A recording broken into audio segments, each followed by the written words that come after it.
Selamat sore teman-teman terkasih di dalam nama Tuhan Yesus, dimanapun teman-teman berada. Puji nama Tuhan, kita bersyukur kembali kepada Tuhan. Hari ini kita boleh bertemu kembali di dalam ibadah PAP online. Mungkin teman-teman merasa sudah rindu ya untuk boleh kembali ibadah secara tatap muka, namun dengan kondisi yang masih melanda bukan hanya Indonesia tetapi dunia. Tuhan memiliki cara yang baik bagi kita, dan hingga saat ini pun Tuhan masih menolong kita untuk boleh beribadah ke hadapan Dia. Untuk itu kita akan masuk ke dalam hadirat Tuhan. Kita mau memuji Tuhan, kita mau tersungkur di hadapan Tuhan, dan kita mau menikmati hadirat Tuhan.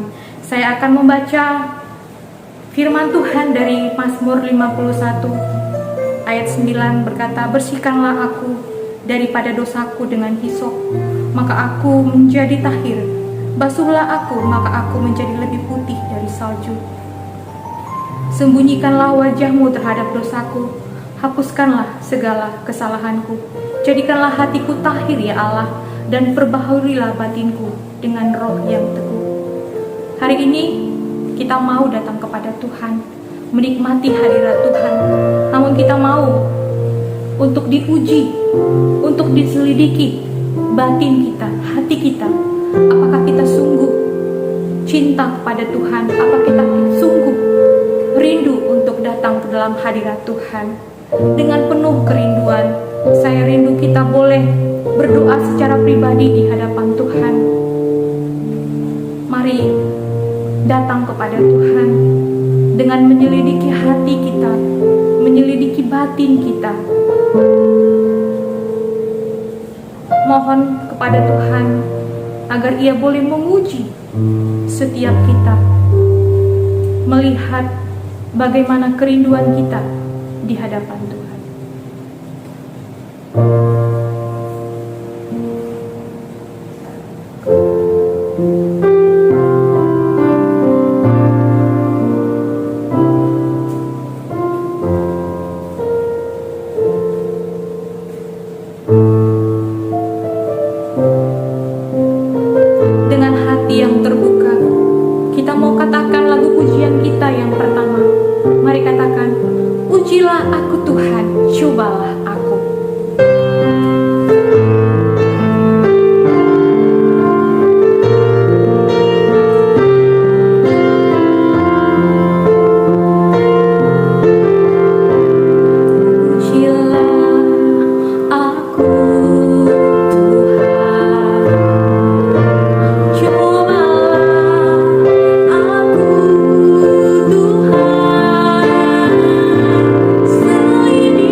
sore hari ini adalah hakikat pola hidup baru.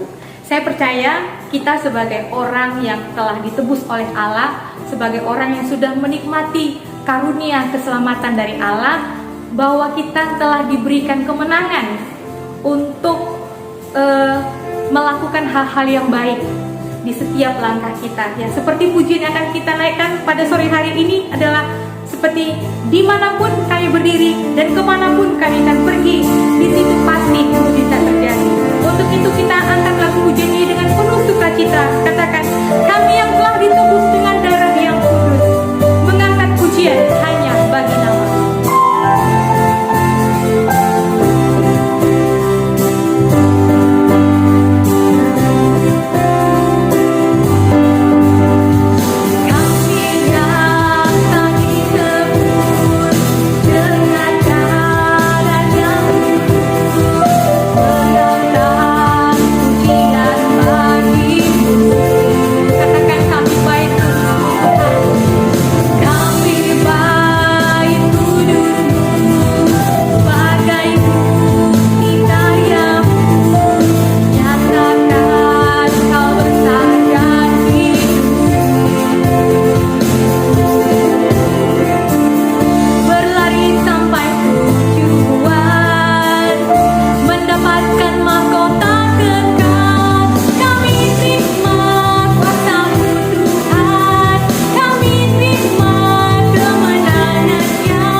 buat teman-teman semua dari Mazmur 136 ayat yang pertama sampai ketiga dan ayat 26. Demikianlah firman Tuhan. Bersyukurlah kepada Tuhan sebab Dia baik, bahwasanya untuk selama-lamanya kasih setianya. Bersyukurlah kepada Allah segala Allah, bahwasanya untuk selama-lamanya kasih setianya. Bersyukurlah kepada Tuhan segala Tuhan, bahwasanya untuk selama-lamanya kasih setianya. Bersyukurlah kepada Allah semesta langit, bahwasanya untuk selama-lamanya kasih setianya. Amin. Adalah baik bersyukur kepada Allah, seperti firman Tuhan yang sudah kita dengarkan bersama, bahwa kasih setianya untuk selama-lamanya. Kita mau menyatakan syukur kita kepada Allah, karena kasih-Nya tidak akan pernah habis di dalam hidup kita, sebab Ia adalah Allah yang setia bagi kita. Kita mau bersyukur kepada-Nya. Kita mau katakan lagu pujian kita sebagai rasa syukur dan penyembahan kita kepada Allah yang mulia, kepada Allah yang agung, Allah yang satu-satunya layak untuk disembah, sebab sungguh tiada yang seperti Allah kita, yang kuasanya dapat mengubahkan hidup saya dan hidup saudara. Tiada yang seperti Engkau,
untuk sore hari ini kita punya kesempatan untuk beribadah bersama.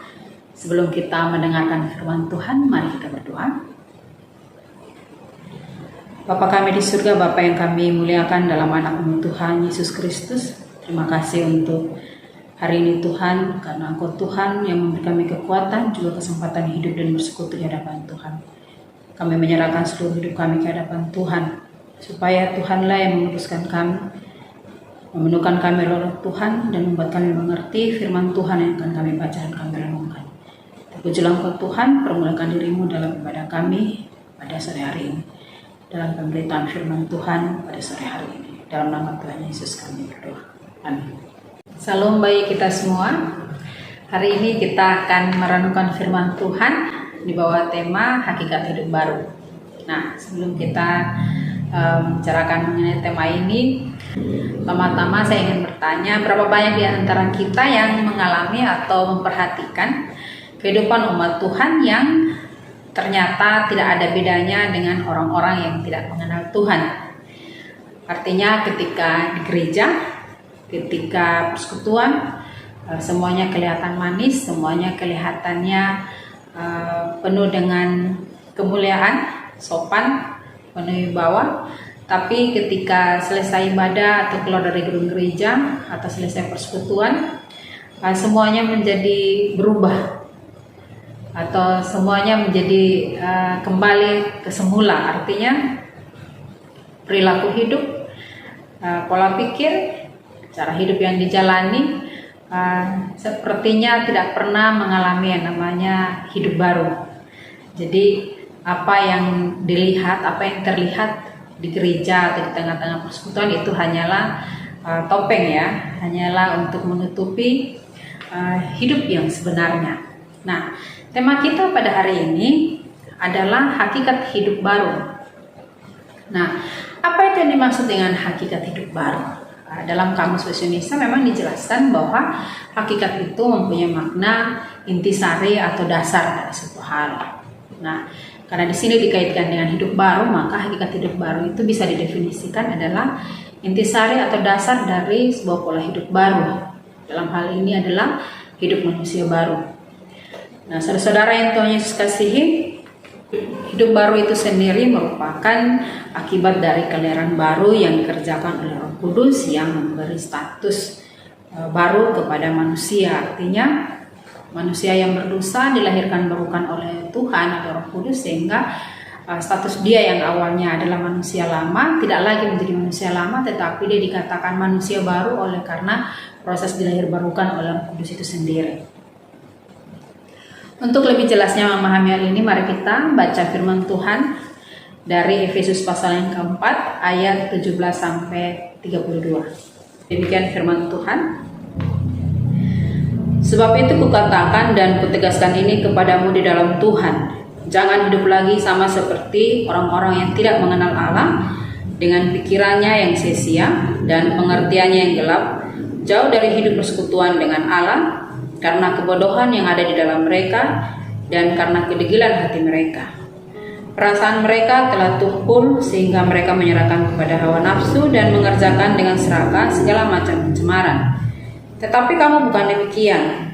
Kamu telah belajar mengenal Kristus karena kamu telah mendengar tentang Dia dan menerima pengajaran dalam Dia menurut kebenaran yang nyata dalam Yesus, yaitu bahwa kamu berhubung dengan kehidupan kamu yang dahulu harus menanggalkan manusia lama yang menemui kebinasaannya oleh nafsunya yang menyesatkan, supaya kamu dibaharui di dalam roh dan pikiranmu dan mengenakan manusia baru yang telah diciptakan menurut kehendak Allah di dalam kebenaran dan kekudusan yang sesungguhnya.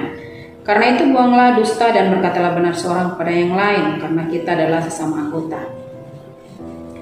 Apabila kamu menjadi marah, janganlah kamu berbuat dosa, janganlah matahari terbenam sebelum padam amarahmu, dan janganlah beri kesempatan kepada iblis. Orang yang mencuri janganlah ia mencuri lagi, tetapi baiklah ia bekerja keras dan melakukan pekerjaan yang baik dengan tangannya sendiri, supaya ia dapat membagikan sesuatu kepada orang yang berkekurangan. Janganlah ada perkataan kotor keluar dari mulutmu, tetapi pakailah perkataan yang baik untuk membangun di mana perlu, supaya mereka yang mendengarnya beroleh kasih karunia. Dan janganlah kamu mendukakan Roh Kudus Allah yang telah memeteraikan kamu menjelang hari penyelamatan. Segala kepahitan, kegeraman, kemarahan, pertikaian dan fitnah hendaklah dibuang dari antara kamu, demikian pula segala kejahatan. Tetapi hendaklah kamu ramah seorang terhadap yang lain, penuh kasih mesra dan saling mengampuni, sebagaimana Allah di dalam Kristus telah mengampuni kamu. Demikian firman Tuhan, dan yang dikatakan berbahagia adalah setiap orang yang sudah membaca, mendengarkan firman Tuhan dan melakukannya dalam kehidupannya hari lepas hari. Amin. Dalam teks yang kita baca hari ini mengungkapkan tentang hal yang paling mendasar dari dua cara hidup. Yang pertama adalah tentang dasar dari dua cara hidup. Yang pertama adalah tentang cara hidup manusia lama, dan yang kedua adalah cara hidup manusia baru. Nah, di dalam ayat 17 sampai 32 itu jelas mengungkapkan dengan sangat fundamental bagaimana pola cara hidup yang lama ini dan pola cara hidup yang baru yang terlihat dengan jelas sangat bertolak belakang. Nah, bagian yang pertama mari kita lihat. Untuk memahami tentang cara hidup atau hakikat dari manusia baru, maka kita perlu melihat, oh ternyata hidup yang baru itu seperti ini. Dia nggak bakalan sama dengan hidup yang lama. Nah, bicara tentang hidup yang baru ini bukan bicara tentang hal-hal yang sifatnya jasmani atau fisik ya. Artinya kalau waktu dulu dia masih manusia lama, rambutnya keriting, lalu kalau dia manusia baru maka udah hidup baru, maka rambutnya harus lurus. Bukan itu ya. Dalam teks yang kita baca ini, yang pertama kita akan lihat dalam ayatnya yang ke-17, ayat yang ke-17 sampai ayatnya yang ke-19, di situ mengungkapkan tentang manusia yang lama. Manusia yang lama atau dibilang orang-orang yang tidak mengenal Allah. Nah, apa yang di sini bicara tentang manusia lama? Bicara tentang manusia lama berarti ada cara hidupnya yang lama. Di situ berkaitan satu dengan yang lain. Yang pertama, firman Tuhan jelas mengatakan bahwa yang namanya cara hidup yang lama ini adalah orang-orang yang tidak mengenal Allah. Artinya mereka terpisah atau terasing dari Tuhan. Bagaimana hal itu bisa terjadi? Kita bisa melihat di dalam Roma 3 ayat 23 di situ dikatakan, karena semua orang telah berbuat dosa dan telah kehilangan kemuliaan Allah. Di dalam Yesaya pasal 59 ayat 2, tapi yang merupakan pemisah antara kamu dan Allahmu ialah segala kejahatanmu, dan yang membuat dia menyembunyikan diri terhadap kamu sehingga ia tidak mendengar ialah segala dosamu. Jadi manusia lama ini dikatakan mereka adalah kategori orang-orang yang tidak mengenal Allah, orang-orang yang terasing dari Allah, orang-orang yang terpisah dari Allah karena dosa. Nah, kita gambarannya bisa kita lihat ya kan, manusia berdosa, dia menjadi terpisah dengan Allah. Ada jembatan yang tak terseberangi, walaupun misalnya dia punya perbuatan baik, dia punya agama yang baik, dia orang yang sopan, dia orang yang kita bisa lihat, oh orangnya baik ya, orangnya bagus ya. Tapi bukan itu, karena dikatakan bahwa manusia yang lama ini artinya manusia yang hidup yang binasa oleh karena dosa mereka. Itu dapat kita baca di dalam Efesus pasal yang kedua ayat 1. Di situ dikatakan, kamu dahulu sudah mati karena pelanggaran-pelanggaran dan dosa-dosamu. Orang yang tidak mengenal Allah ini artinya mereka bisa juga dikatakan mereka orang-orang yang tidak peduli dengan Tuhan, tidak peduli dengan rencananya, tidak juga peduli dengan keinginan atau kehendak Tuhan, tidak peduli juga dengan firman Tuhan. Nah, bagian yang berikutnya dikatakan manusia lama ini adalah orang-orang yang mempunyai pikiran yang sia-sia. Dikatakan pengertian mereka gelap, jauh dari hidup persekutuan dengan Tuhan. Bisa saja mereka hadir di dalam lingkungan persekutuan atau lingkungan gereja, tetapi mereka adalah orang-orang yang jauh dari persekutuan dengan Allah. Di sini pun dikatakan manusia lama ini adalah orang-orang yang bodoh atau degil hati. Nah, bodoh di sini bukan bicara tentang akibat jongkok ya, bukan bicara tentang orang-orang yang tidak mampu. Istilahnya kemampuan mereka nggak bisa mengerti bahasa. Bukan itu bicara tentang itu. Tetapi bodoh di sini bicara tentang mereka tidak mengenal Tuhan. Mereka tidak mau mengenal Tuhan. Bahkan degil hati ini istilahnya porosis atau dibilang batu atau pasir. Porosis yaitu batu. Nah, batu yang berasal dari pasir yang akhirnya membatu atau lava, lahar yang telah menjadi batu. Artinya Paulus ingin mengatakan bahwa orang-orang yang degil hati ini adalah orang-orang yang menjadi keras hati, yang tidak mungkin lagi yang tidak dapat lagi dicairkan. Artinya, nah, apakah hal-hal seperti ini terjadi begitu saja? Tentu tidak, karena misalnya saja mungkin kita pernah mengalami ditegur, kita mengerti tegurannya, diingatkan, diberitahukan dosanya, kita mengerti. Tetapi kita dengan sadar menolak untuk berubah atau menolak untuk menerima teguran itu dan tidak mau dan memutuskan untuk tidak mau berubah. Nah, di sini firman Tuhan katakan itu adalah salah satu ciri dari manusia lama. Perasaan mereka tumpul. Dan dikatakan juga dalam ayat 19 dikatakan karena perasaan mereka, karena kedegilan hati mereka, karena kebodohan mereka ini, ya, hidup mereka dikendalikan oleh hawa nafsu, hidup dalam berbagai macam kecemaran. Dan dikatakan di dalam ayat 19 mereka dengan seragam melakukan segala macam kecemaran. Nah, itu adalah orang-orang yang hidup masih dalam kategori manusia lama. Artinya dasarnya udah jelas bahwa mereka terpisah dari Tuhan. Dasarnya udah jelas bahwa mereka hidup dalam dosa. Mereka mati dalam pelanggaran-pelanggaran mereka.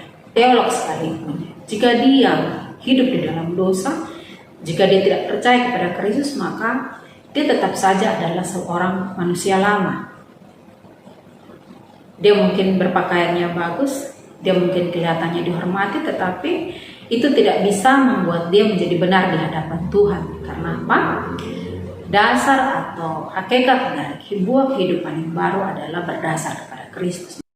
Kasihi, dalam ayat 17-19 yang tadi kita baca jelas bahwa pola hidup mereka sama sekali tidak memiliki fondasi yang kuat untuk menjalani hidup mereka. Kita bandingkan di dalam Matius pasal 7 ayat 26-27 dikatakan, tetapi setiap orang yang mendengar perkataanku ini dan tidak melakukannya, ia sama dengan orang yang bodoh yang mendirikan rumahnya di atas pasir. Kemudian turunlah hujan dan datanglah banjir, lalu angin melanda rumah itu sehingga rubuhlah rumah itu dan hebatlah kerusakannya. Jadi mereka adalah orang-orang, kelompok, persekutuan, perkumpulan yang dimana tidak memiliki fondasi yang benar. Maka tidak heran jika orang-orang yang tidak memiliki fondasi yang benar ini, atau kita kategorikan orang-orang yang hidup lama ini, manusia lama ini, mereka adalah orang-orang yang tidak serius memikirkan hidup mereka. Mereka pikir kalau saat ini mereka seperti ini, maka itu akan membuat mereka baik-baik saja. Mereka pikir kalau mereka tidak peduli dengan Tuhan, itu tidak akan mempengaruhi apapun. Tidak serius memikirkan hidup mereka, tidak serius dengan beribadah, peduli, tidak serius dengan beribadah. Mereka pikir tidak ada gunanya. Padahal jelas dikatakan bahwa ibadah itu berguna dalam segala hal untuk masa sekarang dan masa yang akan datang. Itu kata firman Tuhan. Kalau firman Tuhan yang bilang, bagaimana mungkin itu tidak berguna, ya kan? Mereka adalah orang-orang yang tidak serius berdoa. Orang-orang yang tidak serius bersekutu, apalagi melayani. Jadi saudaraku, orang-orang bilang dasarnya di atas pasir ini. Ya, kadang-kadang ada orang yang bilang begini, kalau ikut persekutuan jadi manusia baru sungguh-sungguh dengan Tuhan, nanti nggak enak karena nggak bisa melakukan banyak hal. Nanti jangan inilah, jangan itulah. Mereka pikir bahwa ketika mereka menjadi orang-orang yang tidak terikat dengan Kristus, mereka akan menjadi orang-orang yang merdeka. Di dalam Efesus pasal 2, di situ diungkapkan bahwa mereka yang hidup jauh dari Tuhan, terpisah dari Tuhan ini, yang tidak mengenal Allah ini, mereka orang-orang yang sudah mati karena pelanggaran atau karena dosa-dosa mereka, itu Efesus 2 ayat 1. Mereka dikatakan mengikuti jalan dunia ini. Mereka dikatakan mentaati penguasa kerajaan angkasa atau roh-roh yang bekerja di antara orang-orang durhaka. Bahkan mereka dikatakan hidup dalam hawa nafsu daging dan menuruti keinginan daging. Mereka adalah orang-orang yang jahat, orang-orang yang seharusnya dikatakan patut dimurkai, harusnya dimurkai. Dan kalau kita bandingkan, kita baca di dalam Yohanes 8 ayat 44, kita di situ jelas mengungkapkan bahwa bapa dari orang-orang seperti ini, manusia yang tidak mengenal Allah ini sudah jelas adalah iblis. Manusia lama ini endingnya maut ya. Roma pasal 33, pasal 6 ayat 3 di situ dikatakan bahwa dosa ialah maut. Sehingga orang yang hidup terus-menerus dalam dosa, dalam pelanggaran, maka mereka dalam maut, kebinasaan. Saudara-saudara yang Tuhan Yesus kasihi, kita sudah lihat tadi dalam ayat 17-19 yaitu manusia lama. Nah, yang ke-20 di situ Paulus firman Tuhan kata, tetapi kamu bukan demikian. Sini jelas bahwa Paulus ingin menunjukkan kontrasnya manusia lama dan manusia baru itu sendiri, bahwa manusia lama itu seperti ini, ya, tapi manusia baru ini begini. Dan kamu dikatakan, tetapi kamu bukan demikian. Nah, itu yang harusnya kita orang-orang percaya itu sadar dan ingat ya. Kita percaya kepada Kristus, kita harus katakan bahwa dulu saya begitu, tapi sekarang saya nggak begitu. Artinya memang benar-benar perubahan itu nyata. Kunci dari sebuah kehidupan yang baru itu dalam perubahan. Saudara yang Tuhan Yesus kasihi, mari kita lihat apa yang dikatakan dalam firman Tuhan ayat yang ke-20 sampai yang ke-32 ini. Apa yang firman Tuhan ungkapkan tentang manusia baru ini? Apa sebenarnya dasarnya? Ya kan? Apa sebenarnya dasarnya? Yang pertama di situ dikatakan ayat 20 dikatakan, tetapi kamu bukan demikian, kamu telah belajar mengenal Kristus. Nah, dikatakan kamu bukan begitu, tetapi karena kamu telah belajar mengenal Kristus. Dimulai dari Kristus. Apa yang menjadi pembedanya? Manusia lama dan manusia baru adalah kehadiran Kristus. Yang menjadi pembeda adalah dasarnya, bahwa Kristus adalah dasarnya. Kalau di dalam Efesus pasal 1 dan sampai pasal terakhir, di situ mengungkapkan bahwa Kristus adalah kepala, Kristus adalah kepenuhan roh Allah. Ayat 20 dan 21 dikatakan, kamu telah mengenal Kristus, di mana Kristus sebagai sumber dan dasar segala sesuatu. Artinya adalah belajar mengenal Kristus ini bukan saja belajar mengenalnya secara intelektualistis, lebih daripada itu, yaitu mengikutinya, menjadi miliknya, dan beroleh persekutuan dengan Dia. Jadi mengenal Kristus itu, kamu berbeda, kamu sama sekali berbeda. Kamu adalah manusia baru karena apa? Kamu sudah mengenal Kristus, bukan hanya mendengarkan ajarannya, bukan hanya mengetahui ajarannya, tetapi kamu mengikutinya. Tetapi karena kamu miliknya dan Dia di dalam, tetapi karena kamu punya persekutuan dengannya. Jadi saudara, nggak bisa kita bilang orang itu karena dia rajin baca Alkitab lalu kita bilang, oh ya itu sudah lahir baru. Belum tentu. Teolog-teolog banyak yang baca Alkitab, mereka menguasai Alkitab, tapi mereka tidak mempercayai Kristus sebagai Tuhan dan Juru Selamat. Jadi inilah yang menjadi dasar pertama. Hal yang tidak bisa kita gantikan dengan apapun, hal yang tidak bisa kita gantikan dengan siapapun. Jadi dasar dari segala kehidupanmu, kehidupan barumu adalah Kristus. Menerima Dia, percaya Dia, mendengarkan firman-Nya, hidup di dalamnya dan berpersekutuan dengan Dia. Jadi ini kalau kita bandingkan dalam Kolose pasal 2 ayat 16, mereka memiliki makna yang sama. Artinya menerima Kristus Yesus bukan cuma menerima ajaran, tetapi juga dirinya. Jadi nggak bisa kita terima firman Tuhannya kita dengar, tapi kita menolak untuk diajarnya, menolak untuk dibentuknya, menolak untuk melayaninya. Kan ada ya, baca firman Tuhan mau, tapi tidak mau terlibat dalam pelayanan. Aneh ya. Harusnya kita berubah dengan mendengarkan firman Tuhan hari ini, kita berubah. Kita nggak cuma tahu tentang firman Tuhan, tentang Kristus, tapi kita benar-benar terlibat dengan Dia. Kita benar-benar menghidupinya, kita benar-benar dihidupinya. Nah, seperti itu. Saudara-saudara yang Tuhan Yesus kasihi, pengenalan akan Kristus menimbulkan suatu perpisahan yang tajam antara yang namanya hidup yang dahulu dan hidup yang sekarang, atau hidup yang lama dan hidup yang baru. Tidak bisa bersatu. Maka hal ini menjadi begitu penting sehingga di dalam Efesus pasal yang pertama, di situ banyak mengungkapkan bagaimana supaya jemaat Tuhan ini menyadari kenapa mereka tidak sah, kenapa dasar mereka adalah Kristus dan mereka harus berpegang erat di situ. Di situ di dalam Efesus pasal yang pertama, di situ mengungkapkan bahwa dikatakan kita dipilih sebelum dunia dijadikan. Pemilihan Allah berdasarkan rencana Allah sendiri, bukan karena kualitas atau bukan karena kelebihan-kelebihan dari manusia itu sendiri. Di dalam Yesaya pasal 43 ayat 25 dikatakan, Akulah Dia yang menghapus dosa pemberontakanmu oleh karena Aku sendiri, dan Aku tidak mengingat-ingat dosamu. Tuhan melakukan itu oleh karena Dia sendiri, bukan karena apa yang buat, bukan karena kelebihan, bukan karena kualitas. Karena sesungguhnya tidak ada hal dalam diri kita manusia yang bisa membuat untuk Allah tertarik membenarkan kita, karena sungguh kita semua adalah noda baginya, kan? Kita semua kotor. Yang berikutnya dikatakan Allah telah menentukan kita dari semula oleh Yesus Kristus untuk menjadi anak-anaknya. Allah menentukan sejak semula. Jadi saudaraku, betapa indahnya ya. Allah jauh sebelum kita menyadarinya, Dia sudah menentukan kita untuk menjadi anak-anaknya. Dikatakan juga dalam pasal 1 ayat 7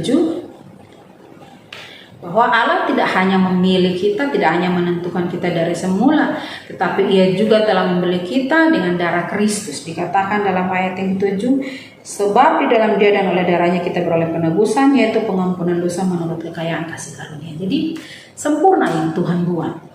Kita berdosa, kita tidak layak, kita harusnya dimurkai. Tetapi oleh karena kasih karunia Tuhan, oleh karena rencana Allah dalam kasih karunia-Nya, dalam kehendaknya sendiri, Dia memilih, Dia menentukan kita untuk menjadi anak-anak-Nya. Bahkan Dia memilih kita dengan harga yang lunas dibayar, sehingga kita menjadi orang-orang yang tidak harus dihukum, tetapi orang-orang yang beroleh kemerdekaan, orang-orang yang berhak memperoleh kehidupan kekal oleh karena Kristus. Dan dikatakan bahwa kita adalah orang-orang yang berhak untuk mendapat bagian dari yang dijanjikan. Itu pasal 1 ayat 11. Yesus adalah ahli waris segala sesuatu, dan di dalam Dia kita juga mendapat warisan. Dapat kita baca dalam Galatia 4 ayat 7. Saudara-saudara yang Tuhan Yesus kasihi, firman Tuhan pun yang jelas dalam pasal 1 itu dikatakan di dalam Kristus ketika kita percaya kita dimateraikan dengan Roh Kudus, bahkan Roh Kudus diberikan dahulu sebagai jaminan bagian kita sampai kita memperoleh sebelumnya. Efesus 1 ayat 13-14. Tuhan memberikan jaminan bagi kita, itu Roh Kudus, untuk mendapatkan segala yang Tuhan janjikan. Jadi saudara-saudaraku, setelah saudara mendengarkan ini, saudara akan menyadari bahwa dengan saudara mengenal Kristus, apa yang Kristus lakukan dan bagaimana perubahan yang terjadi dalam hidupmu, dan juga tentang bagaimana bagian atau jaminan yang Tuhan kerjakan bagimu, maka bukanlah berlebihan jika firman Tuhan dengan tegas mengatakan bahwa ayat 20 dikatakan kamu bukanlah demikian. Kita benar-benar harus yakin dengan titiknya di sini. Artinya benar-benar harus yakin bahwa saya bukan yang dulu. Jadi saudara-saudaraku, kenapa ada orang yang sulit untuk melihat bahwa apa benar dia itu sudah di dalam Kristus atau tidak? Karena gak jelas titik baliknya, gak jelas dasarnya. Dia mau bilang mengenal Kristus, tapi kalau ditelusuri, oh ternyata dia cuma tahu saja tapi gak ada hubungannya. Jadi gak bisa kita bilang begini, aku ikut Tuhan, aku lahir baru, aku orang yang sudah diubahkan Tuhan, tetapi ternyata itu cuma perasaanmu saja. Ketika saudara menelusuri, ternyata apa? Saudara tidak tertarik melayani Tuhan, saudara tidak mengasihi Tuhan, tidak ada waktu bagi saudara untuk belajar firman Tuhan, tidak ada waktu untuk berdoa, apalagi untuk pelayanan, apalagi untuk berkorban bagi pekerjaan Tuhan. Jauh ternyata ya, ternyata banyak alasan untuk kita menghindarkannya, ada banyak alasan yang kita keluarkan untuk tidak melakukannya. Dan itu jelas menunjukkan bahwa ternyata yang dikatakan tidaklah kamu demikian itu tidak jelas bagi kita. Rupanya kita masih terasa sama. Maka di sini firman Tuhan mengatakan, Paulus katakan pada jemaat ini, kamu tidak sama dengan mereka. Maka kamu harus, dikatakan, kamu harus menanggalkan. Kamu harus sungguh-sungguh menanggalkan. Kamu harus sungguh-sungguh membuang yang namanya manusia lama. Di dalam Kolose pasal yang ketiga, ayat 8, di situ tentang temanya juga tentang manusia baru. Di situ dikatakan begini. Karena itu matikanlah dalam dirimu segala sesuatu yang duniawi. Istilah matikan itu dikatakan, karena itu buanglah, karena itu matikanlah terus menerus. Artinya ketika seseorang sudah dilahirkan baru, maka dalam tubuhnya ini masih kita pakai zamannya jasmani, masih melekat kita dengan jasmani, daging ini, maka ada kecenderungan muncul pengen melakukan dosa yang lama. Tapi firman Tuhan katakan matikanlah. Maka di sini firman Tuhan katakan, kamu sudah mengenal Kristus, maka matikanlah, maka buanglah, tanggalkanlah yang namanya manusia lama itu. Jangan diambil-ambil. Saudara sudah membuang pakaian yang busuk itu, yang gak layak lagi. Tapi saudara, ketika ada pakaian baru, saudara bilang gini, udahlah aku cari aja lah pakaian yang lama itu, pakaian yang udah jorok itu, aku pakai itu aja. Itu kira-kira apa? Masih sehatnya? Masih warasnya itu? Nah, bagi kita, itu yang namanya pikirannya sia-sia, gelap, pengertiannya gelap. Gak ada pengertian. Kalau orang pengertiannya cerah, kiranya dicerahkan, pasti dia akan berpikir, buat apa saya ambil pakaian yang sudah busuk, sudah jelek, sudah nggak layak untuk saya pakai, padahal ada pakaian yang baru, yang lebih layak, yang lebih membanggakan untuk saya pakai. Saudara tidak bisa menjalani kehidupan yang baru sekaligus juga menjalani kehidupan yang lama. Tidak bisa berjalan bersamaan. Saudara harus pilih salah satu. Jika memang saudara memikirkan hidup saudara, maka saudara akan memilih bahwa saya mau untuk hidup baru, yang lama harus ditinggalkan. Karena apa? Yang lama itu jelas, itu tidak berkenan di hadapan Tuhan. Yang lama itu jelas endingnya adalah maut. Dan yang baru jelas bahwa dasarnya adalah Kristus, ada yang adalah dasar yang tidak tergoyahkan apapun, yang punya dunia ini, yang punya pemilik hidup kita. Dan dia Allah yang luar biasa. Dan endingnya jelas bahwa kehidupan yang kekal. Lalu saudara mau menyanyiakan hidup buat saudara yang sisa ini hanya untuk sesuatu yang tidak jelas? Itu yang jelas menunjukkan bahwa saudara punya pengertian yang gelap. Tapi jika saudara memilih untuk benar-benar mengenakan manusia baru, maka saudara jelas bahwa saudara memikirkan hidup saudara dengan benar. Kedua hal itu adalah yang sangat berbeda dan bertolak belakang. Yang berikut adalah ayat 25-32 itu jelas menunjukkan perbedaan mendasar atau yang fundamental dari kehidupan manusia yang lama dan kehidupan manusia yang baru ini. Cara hidup manusia yang lama, pola hidup mereka sangat bertolak belakang dengan pola hidup manusia yang baru ini. Mari kita lihat ayat 25-32. Ayat 25 dikatakan, buanglah dusta dan berkatalah benar seorang akan yang lain. Artinya, kamu manusia baru, cara hidupmu harus baru, polamu harus beda. Harus benar-benar bertolak belakang. Kalau dulu kamu berdusta, suka berdusta, sekarang berkatalah benar seorang akan yang lain. Sifat manusia lama memang berdusta. Bapaknya kan jelas. Bapak pembohong ya, setan yang suka berdusta ya.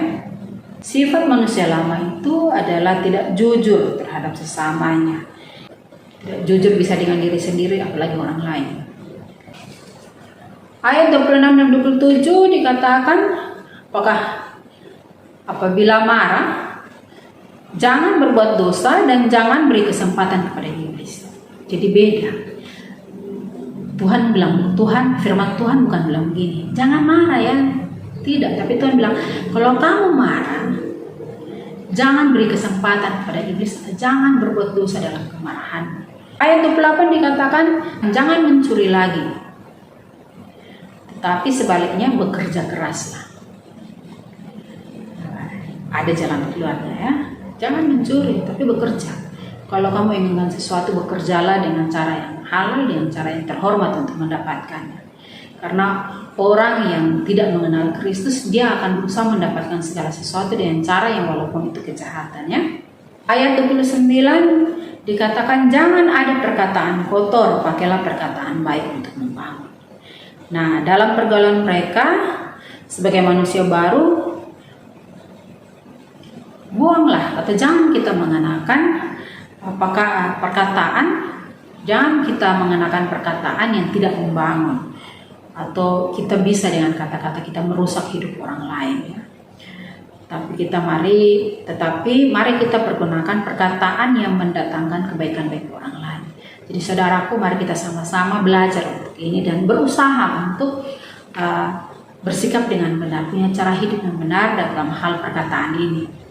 Ayat 30 dikatakan, jangan mendukakan Roh Kudus dengan perkataan dan perbuatan.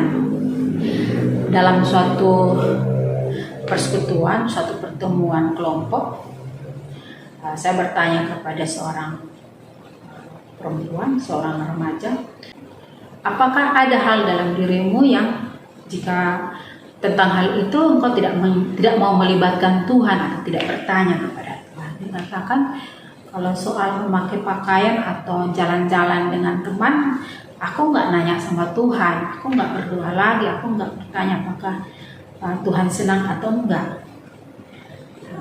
Jawabannya sederhana, tapi jelas menunjukkan bahwa itulah umumnya yang terjadi kepada kebanyakan orang, bahwa mereka hanya melibatkan Tuhan jika mereka tahu dengan pasti Tuhan setuju dengan itu. Tetapi jika mereka tahu bahwa kemungkinan ini nggak cocok dengan maunya Tuhan, kehendak Tuhan, firman Tuhan, maka mereka nggak mau melibatkan Tuhan di situ.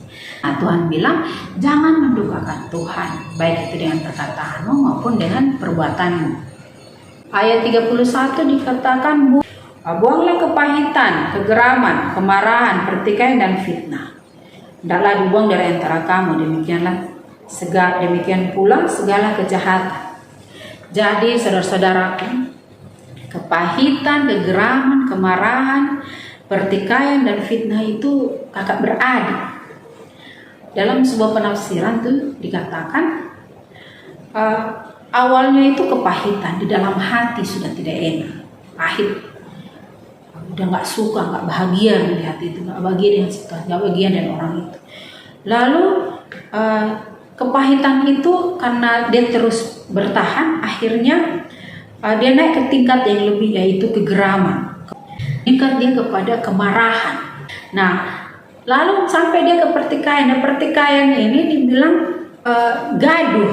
Akhirnya dikatakan muncul yang namanya fitnah atau dibilang hujatan. Saudaraku, untuk mengatasi yang kepahitan, kegeraman, semuanya ini, firman Tuhan katakan, kamu sebagai manusia baru ramah seorang terhadap yang lain. Ya, ramah, bersikap ramah, dikatakan bersikap ramah, penuh kasih mesra dan saling mengampuni sebagaimana Allah di dalam Kristus mengampuni kami. Jadi itulah yang mendasari, membuat orang tidak menyimpan kepahitan dalam dirinya. Karena apa? Dia mengingat bagaimana Kristus mengampuni dia. Jadi ramah, penuh kasih mesra dan saling mengampuni ya. Nah, jadi saudaraku, saudara bilang, saudara hidup baru, pola hidupmu harus berubah. Seperti yang firman Tuhan katakan ini. Secara praktis memang tidak semua hal diutarakan di sini. Tetapi di sini prinsipnya adalah seorang yang sudah dilahirkan baru harusnya hidupnya itu berpadanan dengan firman Tuhan. Seharusnya hidupnya itu adalah tanggapan kasih dia, perbuatan dia, pikiran dia itu merupakan tanggapan atas kasih karunia Allah bagi dia. Sehingga pada akhirnya kita dapat menjadi terang dalam dunia ini. Dimulai dari tengah-tengah keluarga, dimulai dari lingkungan kita kuliah, dimulai dari lingkungan kita bekerja, lingkungan kita melayani, bahkan dimanapun kita berada, kita menjadi anak-anak terang yang menerapkan pola hidup yang berpadanan dengan Injil Kristus. Maka bukan hal yang sulit lagi misalnya berpakaian kita ini sopannya gimana, itu nggak perlu kita ditegur lagi atau diingatkan lagi. Karena kita akan berpikir, pantas nggak saya pakai ini? Apakah ini menjelaskan saya sebagai anak Tuhan atau enggak? Atau misalnya, pantaskah saya bersikap begini dengan orang lain? Seperti itu ya kan? Apakah itu menjelaskan saya anak Tuhan atau enggak? Jangan kita membiarkan diri kita lepas kontrol, jangan ya. Tapi mari kita melatih. Kalau kemarin lepas kontrol, hari ini kita tahan ya kan. Kita latih diri. Kalau waktu yang lalu pakaian kita suka-suka hati kita mulailah memikirkan itu. Nah, tidak untuk kita menjadi stres ya, tapi harusnya itu menjadi sesuatu yang kita bangun oleh karena pengenalan yang bertambah, pengetahuan akan Kristus yang bertambah, dan itu melingkupi hal-hal praktis dalam kehidupan kita. Kalau di dalam 1 Petrus pasal yang kedua, di situ diungkapkan bahwa ketika orang menempatkan Kristus sebagai dasar teguh, ketika orang menempatkan Kristus sebagai batu penjuru dalam hidupnya, artinya memberikan arahan dalam pembangunan tubuh Kristus, gereja, artinya dia sendiri dan juga gereja organisasi, maka ada hal yang menyertai. Artinya bagaimana supaya itu bisa tetap kokoh, tetap kuat. Maka yang pertama dikatakan, dia tidak akan pernah tinggalkan yang namanya firman Tuhan. Artinya firman Tuhan itu gak perlu kita suruh. Itu udah makanan pokok ya kan. Seperti kita butuh makanan tiap hari, rohani kita pun butuh makanan. Sehingga firman Tuhan itu menjadi kesukaan kita. Kalau kita selama ini kurang suka, maka berdoalah, Tuhan beri aku kesukaan terhadap firman Allah. Buat saya bersuka cita, buat saya tertarik, buat saya menikmati firman Tuhan. Sehingga seperti dalam 1 Petrus 2 ayat 2 katakan, dan jadilah sama seperti bayi yang baru lahir yang selalu ingin akan air susu yang murni dan yang rohani, supaya olehnya kamu bertumbuh dan beroleh keselamatan. Jelas ya kan?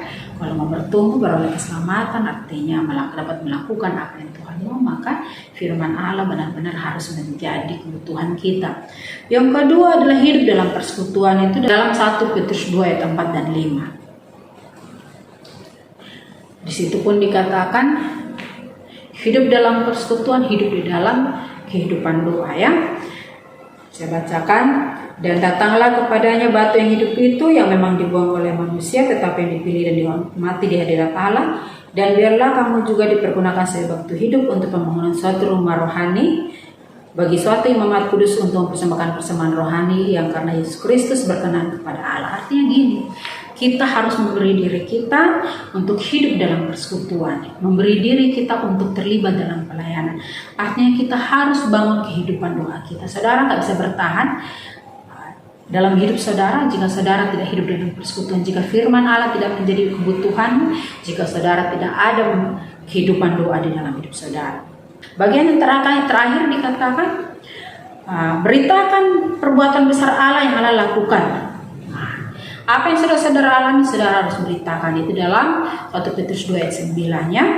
Jadi kita akan menikmati pola hidup baru itu adalah yang dimulai didasari oleh pengenalan akan Kristus, dimulai dengan Kristus sebagai Tuhan dan Juru Selamatmu, sebagai penyelamatmu secara pribadi, dan dijalani di dalam, akan bertumbuh dijalani dengan benar, dengan pandangan dan arahan yang jelas tertuju kepada firman Allah. Mari kita semua mengevaluasi hidup kita. Apa yang sebenarnya terjadi dengan hidup saya sekarang? Apakah saya masih mempertahankan cara hidup saya yang lama, manusia lama saya, ataukah saya sudah adalah manusia baru yang punya pola hidup baru yang jelas bahwa mempunyai dasar yang kuat, yaitu Kristus, dengan janji, dengan pemahaman yang benar, melangkah dengan cara yang benar, melangkah dalam aturan yang jelas dalam Kristus, dan firman Allah menjadi kebutuhan, menjadi tuntunan bagi kita. Roh Kudus menjadi jaminan bagi kita yang akan memimpin kita ke dalam segala kebenarannya, memimpin kita untuk menerima janji-janji Allah. Dan seperti firman Tuhan katakan, tak ada yang bisa merebut. Jika engkau sudah dilahir barukan, engkau adalah manusia baru, engkau bersungguh hati kepada Tuhan, ingatlah, segala sesuatu ada upahnya. Firman Tuhan jelas mengatakan di dalam 2 Korintus pasal yang kelima ayat 10 dikatakan, sebab kita semua harus menghadap tahta pengadilan Kristus, supaya setiap orang memperoleh apa yang patut diterimanya sesuai dengan yang dilakukannya dalam hidupnya ini, baik ataupun jahat. Apa yang saudara lakukan hari ini akan saudara pertanggungjawabkan. Apa yang saudara akan lakukan besok, bahkan yang jauh sebelumnya, akan saudara pertanggungjawabkan. Tapi Tuhan, dia adalah Allah yang setia. Jika saudara saat ini menemukan, Tuhan, aku salah, aku berdosa, 1 Yohanes 1 ayat 9 dikatakan, jika kita mengaku dosa kita, maka Ia adalah setia dan adil sehingga Ia akan mengampuni segala dosa kita dan menyucikan kita dari segala kejahatan. Jadi jika saudara merasa udah salah aku, Tuhan, aku tidak peduli dengan Tuhan, aku mengabaikan hal yang paling penting dalam hidupku, yaitu Kristus, yang harusnya mendasari seluruh kehidupan. Tapi rupanya selama ini Kristus tidak mendapat tempat dalam hidup. Maka datanglah kepada Tuhan, Dia Allah yang setia dan adil, dan Dia akan menolongmu. Dia akan mengampuni, tapi Dia akan menuntunmu karena Dia Gembala yang baik. Kiranya firman Tuhan pada sore hari ini menjadi berkat bagi kita semua. Amin. Mari kita berdoa. Bapa kami di surga, terima kasih untuk firman Allah yang sudah kami baca dan kami renungkan pada sore hari ini. Oleh kuasa roh Tuhan, biarlah dimaterikan dalam hati dan pikiran kami. Dan Tuhan, tolong kami untuk mengerti, tolong kami untuk menerapkannya, tolong kami Tuhan, dengan semua kesulitan-kesulitan satu persatu di antara kami. Tuhan, buat kami menjadi orang-orang yang memberi hidup kami kepada Kristus, yang terus-menerus menyerahkan hidup kepada Kristus yang berkuasa untuk meneguhkan, berkuasa untuk menguatkan kami. Sebagaimana doa Paulus bagi jemaat Tuhan di Efesus ini, agar mereka bertumbuh dan berakar dalam Kristus, dan mereka semakin mengasihi Tuhan dalam seluruh hidup mereka, mengalami kuasa kepenuhan dalam Kristus. Dalam nama Tuhan Yesus kami berdoa. Amin. Kita akan memuji Tuhan. Kita akhiri ibadah ini. Kita angkat lagu pujian yang terakhir. Di dunia yang penuh cemar antara sesamamu, hiduplah saleh dan benar, dan nyatakan Yesus dalammu. Dan biarlah pujian ini menjadi satu komitmen bagi kita untuk tetap berjuang hidup benar di hadapan Tuhan.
Saudara-saudara, kita sudah mengumpulkan persembahan. Baiklah, mari kita menyerahkan hidup kita. Kita akan mengakhiri ibadah kita pada sore hari ini. Mari kita berdoa. Bapa kami di surga, Bapa yang kami muliakan, terima kasih untuk kehadiran dan pimpinan Tuhan dalam ibadah kami sore hari ini.